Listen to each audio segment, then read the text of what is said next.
of Merlin. This is chapter 29 called Lost Wings.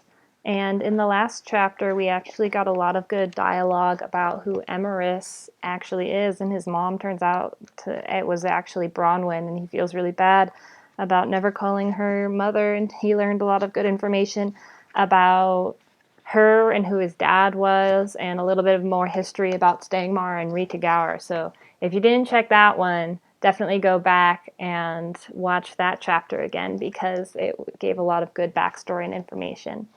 But here we go for chapter 29 called Lost Wings. Carefree reached around Shim, who had managed to spread himself, as well as Clover Honey, across the pantry shelf. The long-haired man tore off a slab of dark, grainy bread and ripped it in half. Keeping one piece, he handed me the other.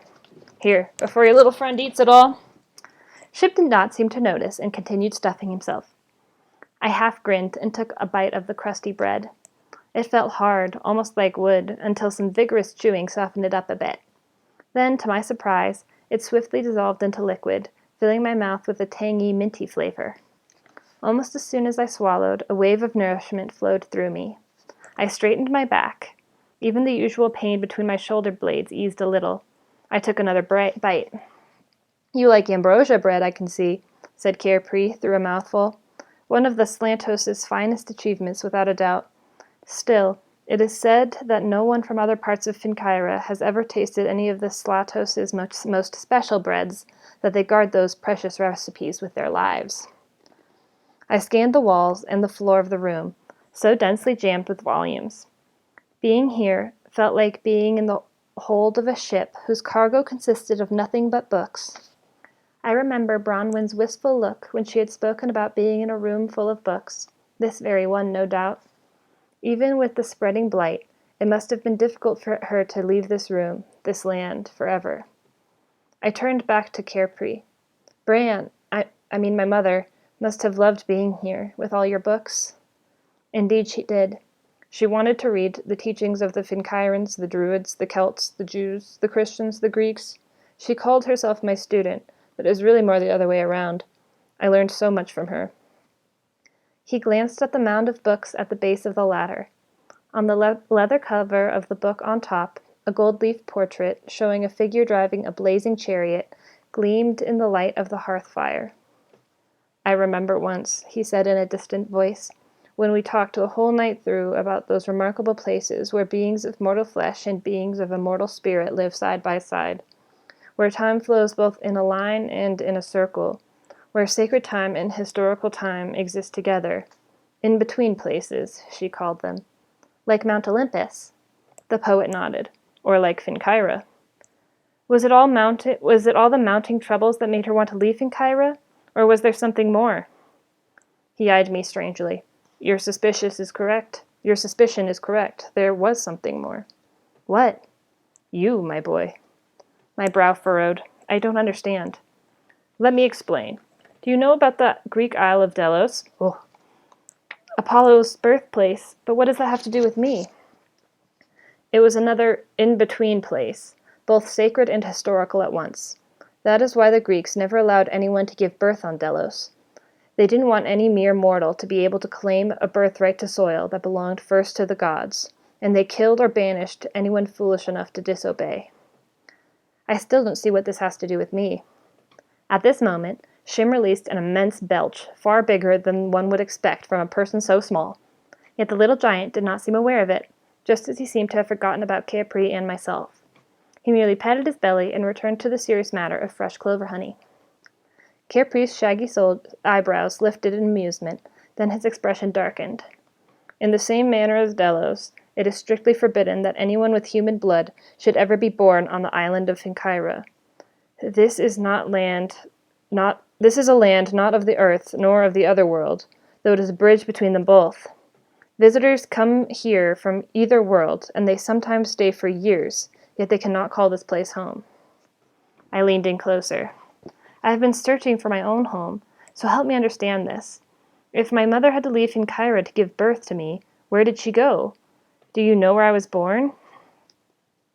I know, replied the poet, his tone grave. It was not where you should have been born. I caught my breath. Are you saying that I was born on Finkyra, even though I have human blood? His face told me everything. Does that mean I am in danger? More danger than you know. How did that happen? You said it is forbidden. I can explain what, but not why. Cairpri scratched the top of his head. It happened this way. Your parents, aware of Finkyra's ancient law, knew that Ellen must sail to another land to give birth. But they also knew that no one can be sure, when setting sail from Finkyra, whether or not she will ever return. The passage here is a strange one, as you are well aware.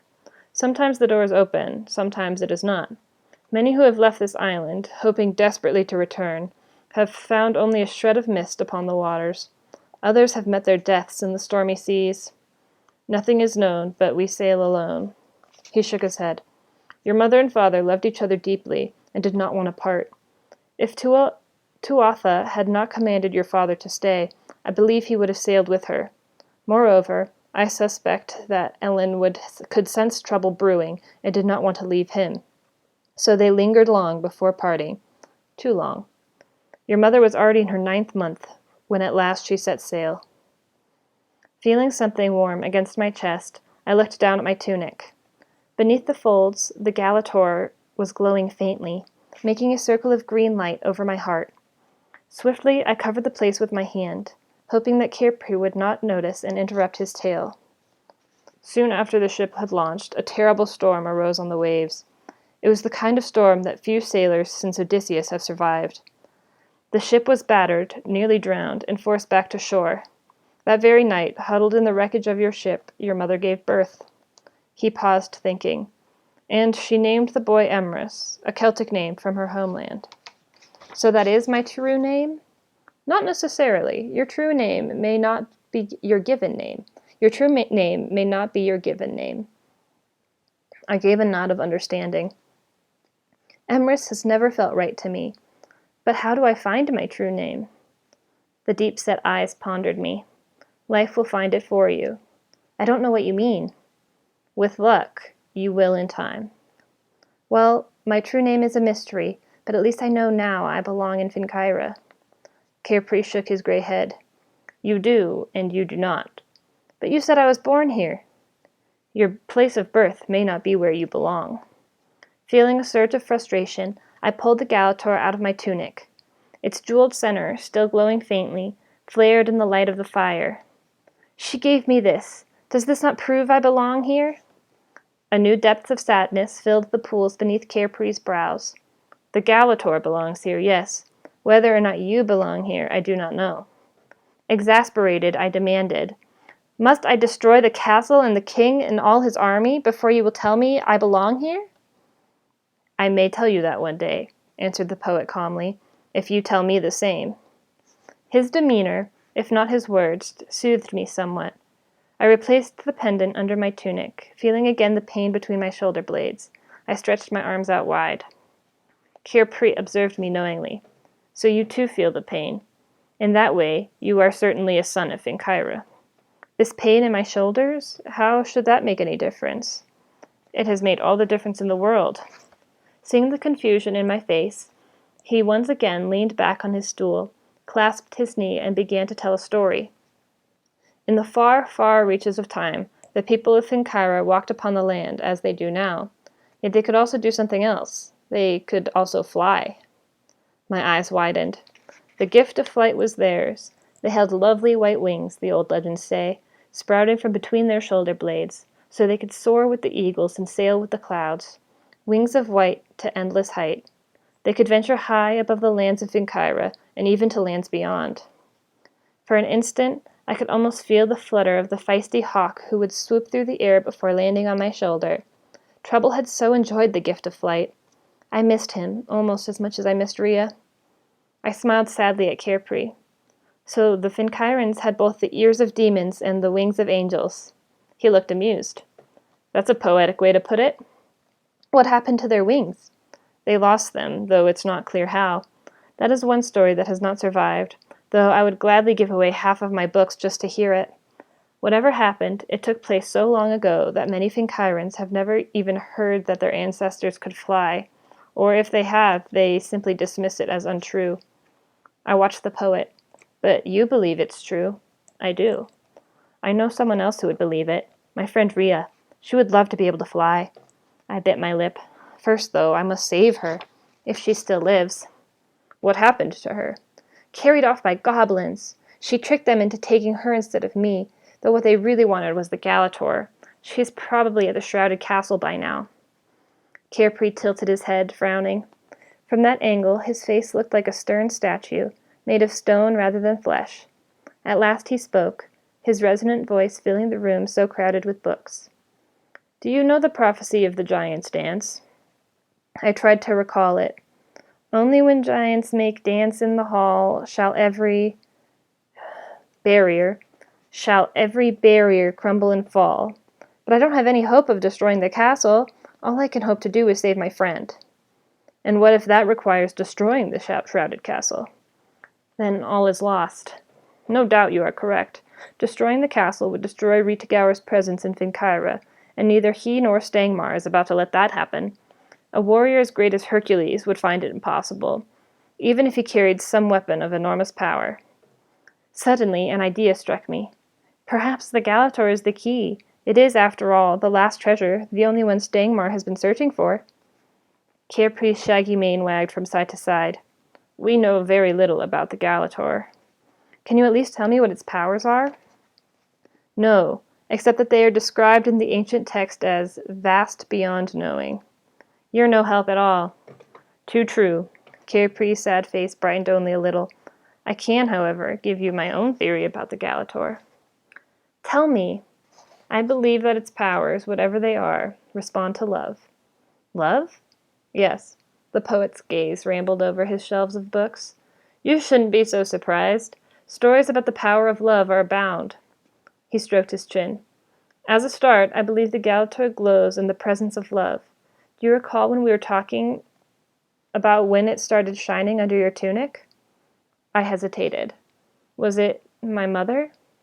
Yes, Ellen of the sapphire eyes, the woman who loved you enough to give up everything in her life in order to save yours. That, if you really want to know the truth, is why she left Finkyra. For a long while, I could find no words to speak. Finally, I said regretfully, What an ass I was! Never calling her my mother, never putting her pain ahead of my own. I wish I could tell her how sorry I am. Cairpri lowered his eyes. As long as you stay in Finkyra, you will never have that chance. When she left, she swore she would never come back. She should have never given me the Galator. I know absolutely nothing about how it works or what it can do. I just told you my theory. Your theory is mad. You say it glows in the presence of love?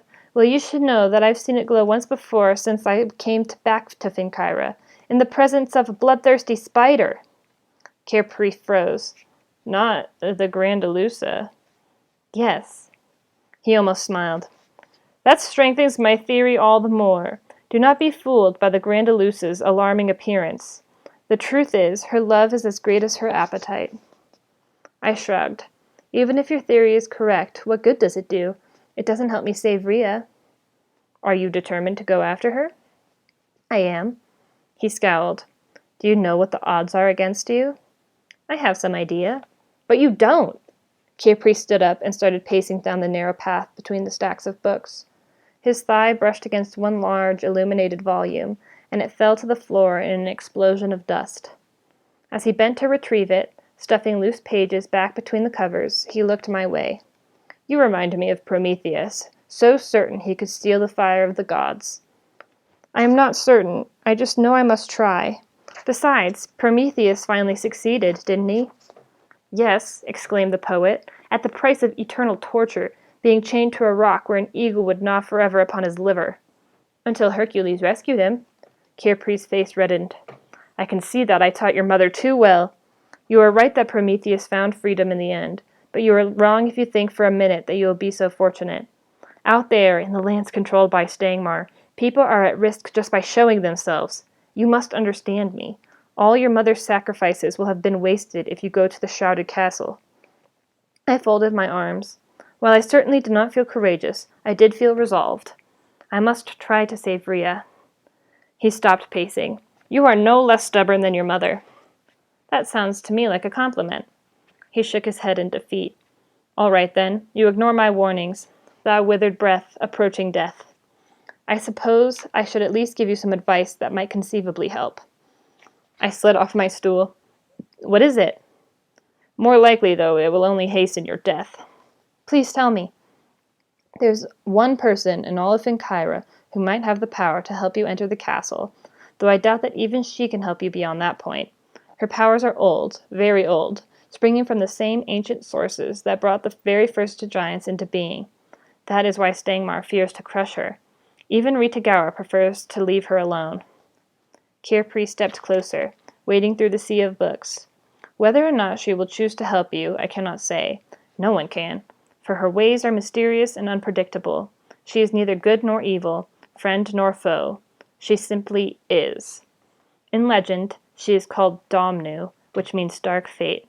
Her true name, if it ever was known, has been lost to time. He glanced at Shim, now sleeping soundly on the pantry shelf, his hand inside the empty jar of honey. You and your little friend may not have the pleasure of meeting her, however. Getting into her lair will be very dangerous. He added under his breath, though not as dangerous as getting out again. I shivered slightly. To find her, you must start before sunrise. Although the light of the dawn is now only a pale glow through the spreading darkness, it will be your best guide. For just to the north of the sunrise, you will see a notch, cut deep into the ridge of the highest row of hills. I should head for the notch? Kirpri nodded in assent. And you will miss it at your peril. If you cross the ridge to the north of the notch, you will find yourself in the middle of Stangmar's largest encampment of goblins. I sucked in my breath. No risk of that. And if you cross the ridge to the south of the notch, you will be even worse off, for you will enter the haunted marsh. No risk of that either. At that moment, Shim released a loud, prolonged snort. The books lining the shelves seemed to jump in surprise, as did Kirpri and I. The poet frowned, but continued. Passing through the notch itself will not be easy. It is guarded by warrior goblins. How many, I do not know. But even one can mean trouble enough. Your best hope is that these days they are unused to travelers, for reasons you can well understand. It is just possible they will not be paying much attention. There's at least a chance you could slip past them. Then what? You must proceed straight down the ridge, being careful not to veer to one side or the other, until you reach a steep canyon. Eagles once soared among its cliffs, but no more, since now the canyon is always darker than night. Turn south, following the canyon to the very edge of the haunted marsh. If you make it that far, you will encounter the lair of Domnu, but not before you have met some other creatures almost as strange as she is. Feeling weak, I leaned against my stool. What does her lair look like? I have no idea. You see, no one who has ventured there has ever returned to describe it. All I can tell you is that, according to legend, Domnu has a passion for games of chance and wagers, and dearly hates to lose. Kirpri bent down to the floor and pushed a pile of books aside. He threw a sheepskin on the spot.